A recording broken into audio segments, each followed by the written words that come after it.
Hello guys, আসসালামু আলাইকুম। আজকে ঢাকার প্রচুর পরিমাণ বৃষ্টির কারণে আমার আম্মারে বললাম যে আজকে ভুনা খিচুড়ি পাবো, ভুনা খিচুড়ি খামু, ঠিক আছে।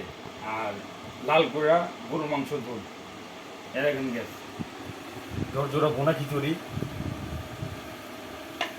আর এখানে লাল কোরা গরুর মাংস, সাথে আচার, সাথে লেবু। এখন আমি বিসমিল্লাহ স্টার্ট করুন। এখন পয়লা আমি একটা লেবু নিয়ে নিলাম, এই আচার নিলাম, এই গরুর মাংস,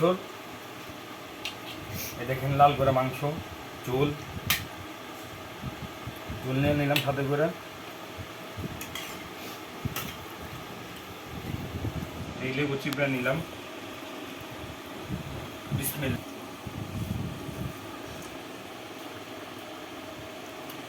অনেক মজা হয়েছে, অনেক স্বাদ।